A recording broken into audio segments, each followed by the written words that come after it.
Should we talk about weed? Yeah. Let's talk about some weed. We'll talk about it by having If there was some weed around here before, and I know you smoke the good stuff because I've smoked some of your weed before. Yeah. You got that oil. I do the oil. And it was almost like being on something else. It isn't weed. That isn't weed? I mean, I do think it's something beside weed. Oh, there's something else in there. It's the oil. The oil is something else. Yeah. So you, in the movie, you were talking about how you think that weed could actually, I mean, everything that you're talking about here, from the, out there stuff to whatever it is, it's sort of related back to just kind of freeing the mind. Your whole thing is freeing the mind. Thinking about things. Yeah. So why is it like that? I like starting from there. Why is it like this? Not how did it get that way? Because there's a lot of fucking idiots say, how did it get that way? Right. I was inducted into a real smart group when I was very young. And my teacher told me, only victims ask why or how did it get like that. That's their Sphirot. Right. That's the reality they live in, but we're something else. Right, that's something because we live in such a victim culture, right? Everyone is always, I always talk about the oppression Olympics here, where everyone's trying to show you how they're the most oppressed and the system's most rigged against them. But what you're saying is it's not about why it is, but now it's about... Just it is. That's it is. It is. So now use it, right? Like that's the next step is... As long as you're saying it's his fault, I can't change it. Wah, shit in my pants. Now, that's big baby shit. That isn't grandmother shit. That's big whining baby shit. And we've been changing their pants forever. But I mean, come on. We got to take care of each other. We got to put our heads together and figure how to change the system so that it works for people. That's hardcore change. So whether it's Trump or whether it's Hillary, don't matter. That's not. Because Trump, if he gets in, oh boy, I see all these people are going to get mobilized. They're going to be like, we've got to take control of our local government. In fact, that is what you have to do. And that was what was so great about kicking Monsanto off the Big Island, because Monsanto wasn't just trying to legislate the type of seeds I could use. They were doing that. Yeah, on your own land. That's what they're trying to tell you what to do. And that's what they do here. Yeah, I'm just trying to watch what grows on my own land. Right. Because that was like all the experiments for 100 years by Dole Pineapple and shit. Some odd fucking shit grows over there. Right. I take pictures of it. It's crazy. Oh, I know what I was going to say. Not only were they trying to tell us what we could plant, but what the real thing is they were trying to make local government obsolete, and that is what they're really doing. They all do two things. The one is the circus for idiots. I shouldn't even say idiots, the unaware. Yeah. And then there's the real shit. And they're trying to make local government illegal, for Christ's sake. That's what the Patriot Act is really about. So how do you fight the fight? You've got to get involved at the smallest level is what matters, because that's how they did it. That's how they brought fascism to our country, using the war on drugs, which was really a war for drugs. And I say it's rich people on prescription drugs, locking up poor people on street drugs. That's a war on drugs, for drugs. And they brought Mexico in, and Bill Clinton did it all. And there they are. Yeah, we want him back. He sent all our jobs away. NAFTA, got rid of aid to dependent children. Some bullshit instead of universal health care. Yes! I mean, if she gets in, I imagine the equal amount of people on the other side are going to get mobilized and start running for office too. And this is the great thing. If there is anything great about democracy, it's that you got to work it for it to work. However, I did have lunch one time with a royal. I won't say who, because, I don't want to put them at risk. They are a good person. Okay. And he told me, said, this was their feeling on the subject. People did a lot better under kings because, the king would take care of his laborers. He had to. I mean, he'd have some slaves too. She didn't see that. Right. It's like somehow they forget that. We built houses for them. We let them have doctors that go to college. And what they fucking do? They start talking about democracy, and that's what they get.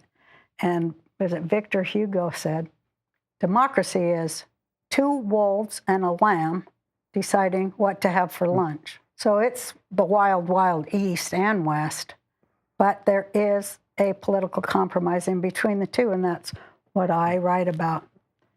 I do believe in freedom. So it seems to me that a lot of the things that you're talking about, we're sort of all over the place here, but there's a theme here sort of around socialism, but at the same time, you're really talking about the individual, because you're basically saying, get your shit right, think right, get local instead of big and all that stuff. It's not socialism as the socialists define socialism. I'm for some socialist solutions to problems. Yeah. But that doesn't mean that I'm a Stalinist. It actually sounds libertarian to me, a lot of the things you're saying. I don't like them because we do need government. Yeah. By God, we need intelligent, efficient government. So I want a synthesis called Peopleism, where we just like solve fucking problems. Right. And nobody's getting rich off keeping the problem going. So when you ran first for the Green Party, for people that don't know. So you ran for the Green Party ticket. For the Green Party nomination. For the nomination, and you eventually lost to Jill Stein, who has run how many times? 87 times before? Or something? Their last candidate before Jill Stein was Cynthia McKinney. Right, so was that... Before her, it was Ralph Nader. Right. So Jill, though, struck me as, when I watched the documentary, she's very much like a politician, like a normal politician. Yeah. And you came into the Green Party... She speaks their language. Yeah, she spoke just but it doesn't get you anywhere in the system, right? It doesn't... The Democrats and the Republicans, if you just speak their language, but you're not one of them, that's not going to get you into the system. And you basically were like, fuck this, I'm going to speak the way I speak, I'm going to talk about these things. And to me, they could have jumped on you and said this would be at least a way of cracking the system a little bit. But ultimately, they didn't go with you. And then you ran. They want to stay tight and white. And, they want the matching funds. Again, money,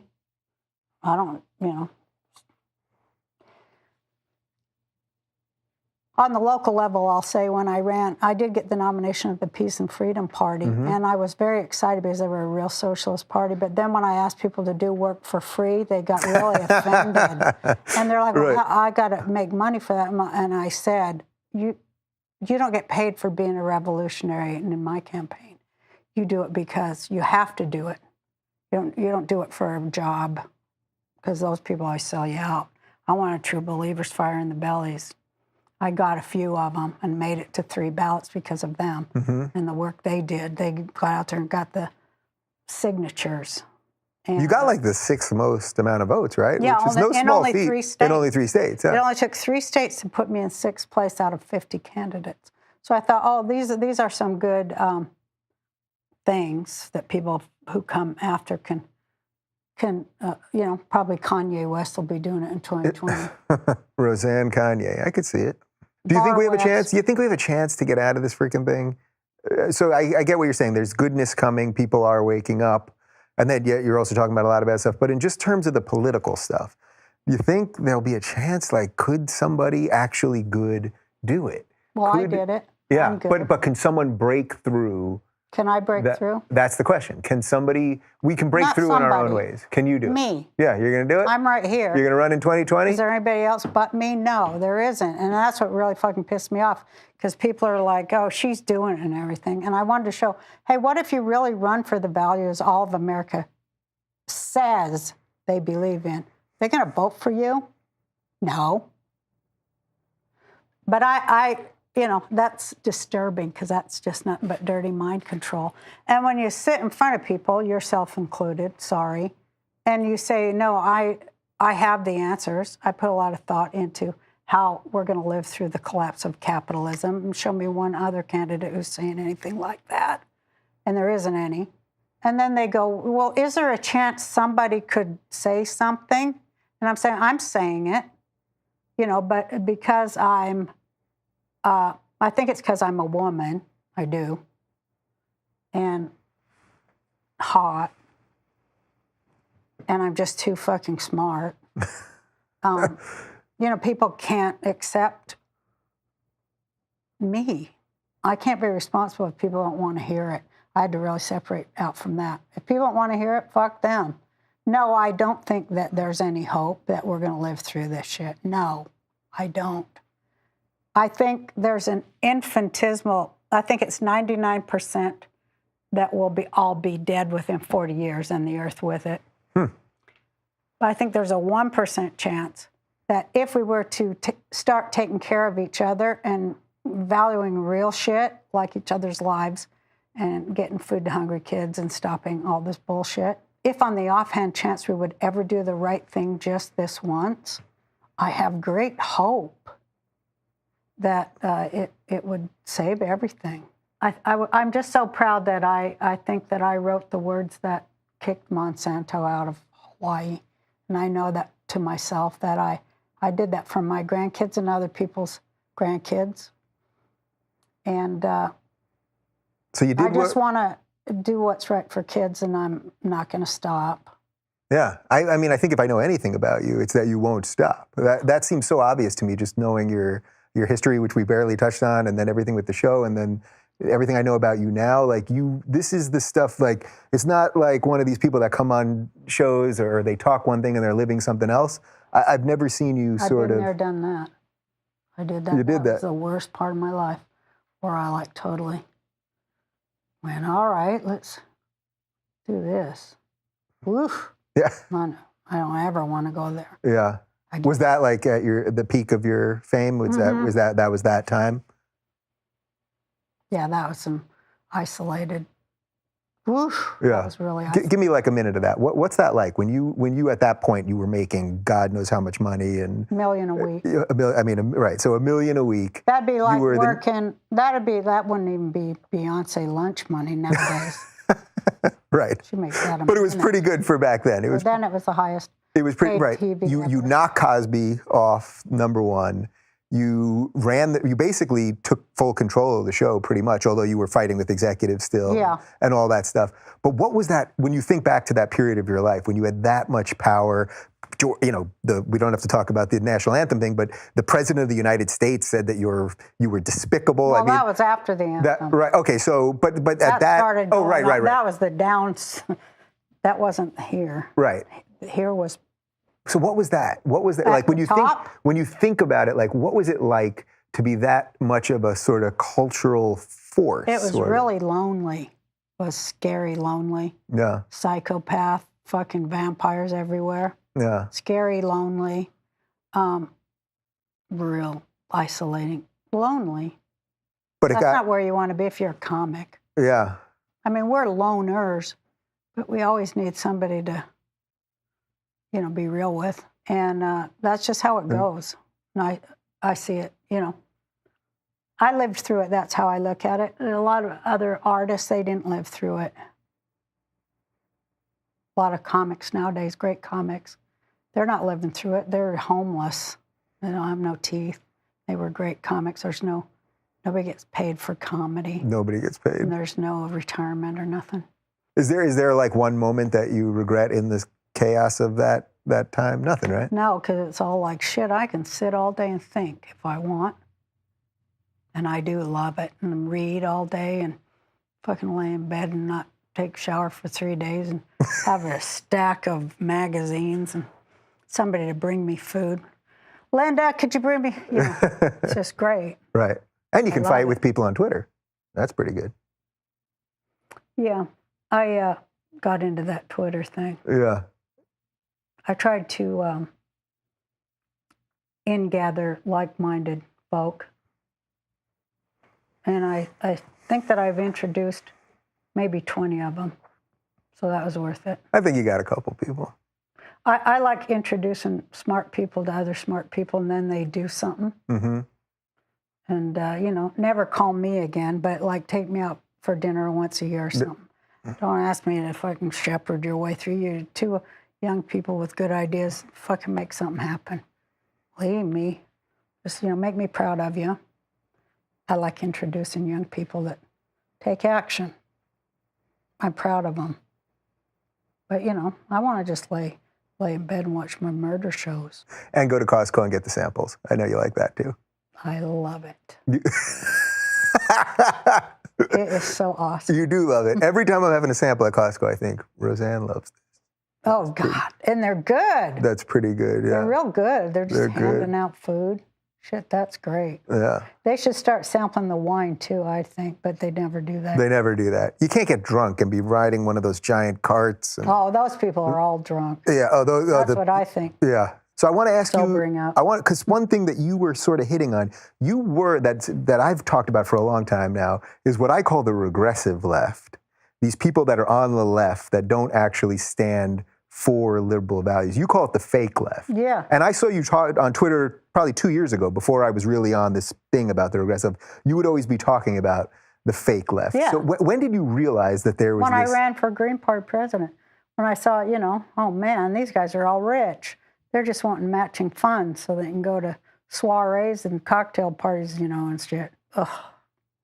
I just met like somebody who was a huge donor, Democrat things. This was way back when. Mm-hmm. And their spouse was at a party. The spouse came in all in designer shit and goes, "Can I say something? I'm having a labor issue." I was like, why am I always there to see the worst fucking shit that on earth? And Yeah. I'm always there seeing it. Mm-hmm. I want all of my maids to wear French-made outfits. But my husband said that I could get this. It wouldn't be right. I'm like, oh my fucking God, why am I seeing this? Yeah. So of course I can't shut up. Like you're gonna get your motherfucking ass sued and handed to you. There's labor laws. Yeah. You can't break fucking labor laws. Can you not make your maid wear a maid's outfit? Is that? I guess if they sign a Hollywood release or some shit, you tell them it's a reality show. They'll Right. get around anything. Right. But it's all just fucking bullshit. They're not pro-union. When's the last time you heard fucking Jill Stein say a goddamn word about union labor? Well, it just doesn't happen. Yeah. It's about boycotting Israel. And that's what they're all about, because that anti-Semite shit, it works. And those guys, those pharaohs writing the checks, that's a great misdirection. Wait, so it's not the Jews writing the checks? I thought the Jews. No, it's pharaohs. So you've become a huge defender of Israel, which I think is amazing, because in this business, I've always been what I thought was a defender of Israel. And when because when I was a little girl, that was my whole life. It was Israel, Palestine, we called it before they stole that word from us. But my uncles used to sing, "If your name is Abi, join the Jewish Navy, fight, fight, fight for Palestine." That was that's how it was. and They were the Palestine was Palestinians. where the Jews lived. Well, That's why the Arabs it was boycotted Israel. Palestine. Yeah. Yeah, and they have had a boycott on Jews. Yeah. The Arabs have, for way before Israel existed. Hello, and it's just all bullshit. And I think that fake left, what their cover is, they just cover for empire. And empire, royal empire, pharaohs, they stole all the money of the Iraqi Jews and kicked them out. All the time the fake left was not talking about labor and ethnic cleansing of Jewish wealth in the Arab world, because they were getting paid by the pharaohs to say that shit. And I knew it was fake. I knew it was fake when I addressed the Green Party delegates in Florida in 2011. And I'm like, you got to get rid of stand your ground gun law. And they didn't know about Trayvon Martin or anything. I think it hadn't happened yet. And that was a stand your ground. I knew that was fucking not a good law for people, Mm-hmm. And it's all based on how are they going to lock up pot smoking kids to go to those jails and work for those corporations for 16 cents an hour. It's a predatory system. I mean, we know enough to call it predatory lending, but it's way bigger than predatory lending. It's when you go to church to pray and a pedo gets you. It's beyond predatory. It's a pirate predatory system. And children are its prey, and I don't like that. And I don't like anybody who aids that. And no grandmas do. Grandpas don't either. But Decent people. they're nodding off at the People television. who don't have kids or whatever. decent people don't like that kind of system, and they don't even dare look at it because they're like this. Mm-hmm. You know, that's like when Moses went and, you know, he killed the taskmaster, you know. Moses was the prince of Egypt. Then he went and killed that taskmaster because it's like, you can't be. You're going to, somebody bigger than you is going to come along. And I guess that's just the history of the world, right? Who's ever got the shit hammer wins. Yeah. And the shit hammer, violence and all that war stuff, that comes with whoever can write the checks for the armies. Always money for more bombs, right? We don't have money for roads, but there's always money for more bombs. Except for now, there's no money. So something new is here. There's no money. Sooner or later, those checks are going to bounce, or some tragedy like Dallas is going to, you know, happen over and over here. And people are going to have to do something different. They're going to have to take care of each other. And that's like why it's kind of good in a horrible way. But I guess that's what we're that's the supposed good to, part that you talked well, about at the beginning. we're supposed to get to that anyway. That's what it tells us we're supposed to do. It's just, you know, take care of each other and, you know. Can we end this in a funny manner? Yeah. Let's get to a funny place to end this. Okay. I have a feeling. I think it's all funny. At the end of the day, but this is all proof why you're a comic, right? Like at the end of the day, all this, it's all like at the end. At the end, I'll say this. At the end, like my boyfriend Johnny says, he's quoting somebody and I can't remember who, but it's like everything's strung together with words. Everything's a narrative and strung together with words, and history proves that. Yeah. But words can take it all apart too. And that's why comedy is so fucking great, because it's just like bam, bam. I'm shooting right to the heart of the beast, which is in me. I'm going to live for truth like I say I do. I'm going to value truth and talk it and live it and just, you know, value it. No. Because I know you want me to end on something funny. I think idiots are funny. Well, we I got do plenty laugh. of those. I laugh at the idiot system, and that's the thing I was going to say about words. Laughing your idiot system to scorn is the greatest gift that comics freely offer to humanity.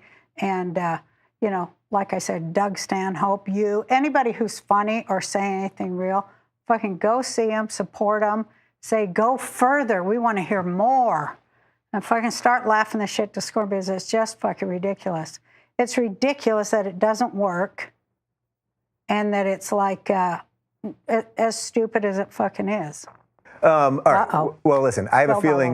over. Oh, geez. I have a feeling we're going to do this again. But I just want to take a second just to thank you, because we met only in the last 3 years or so. But I feel like you somehow saw something in me that. Not really. No. I was just really drunk. No, I You liked did your, take a bong hit and then said hi to me, I liked so I your do laugh it. and your smile. Yeah. You know, you laughed at my joke, so I go, this guy's a genius. And then we started talking, and you were really funny, made me laugh. Anyone who can make me laugh, I just value them, especially now. We all need to laugh. All right. Well, holy cow. Thank you to Roseanne Barr. We did a lot there. If you can follow around, there's something there. You can find out more about Roseanne at roseanneworld.com. And I'm pretty sure if you smoke enough weed, you will find her on the celestial plane. So thanks for watching. I'll do it again next week.